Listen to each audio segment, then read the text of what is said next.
નમસ્કાર મિત્રો, અમારી પીકે ગુજરાતી ચેનલમાં તમારું સ્વાગત છે। મિત્રો, અત્યારે હાલની સૌથી મોટી અને દુઃખદ ખબર સામે આવી રહી છે। જી હા મિત્રો, આપને જણાવી દઈએ કે પતિએ કરી પત્નીની હત્યા।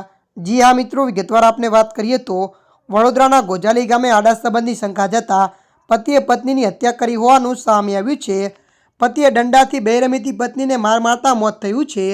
મળતી માહિતી અનુસાર આપને જણાવી દઈએ કે ગોડલી ગામના નદીવાળા ફળિયામાં રહેતા પ્રકાશભાઈ ઉર્ફે જીલાભાઈ રેવલભાઈ વસાવાએ પત્ની રાધા વસાવાને આડા સંબંધ હોવાની શંકા જતા માર માર્યો હતો। મળતી માહિતી અનુસાર વધુ જણાવી દઈએ કે પત્નીનું મોત નિપજતા ડભોઈ પોલીસે મૃતક મહિલાના પતિ પ્રકાશ વસાવાની ધરપકડ કરી આગળની કાર્યવાહી હાથ ધરી હતી। ત્યારે મિત્રો, અત્યારની આ દુઃખદ ખબર મળી રહી છે। ત્યારે મિત્રો, હાલ માટે આટલું। મળીશું નવી અપડેટ સાથે। જો તમને અમારો વિડીયો પસંદ આવે, લાઇક, શેર અને સબસ્ક્રાઈબ કરી નાખજો।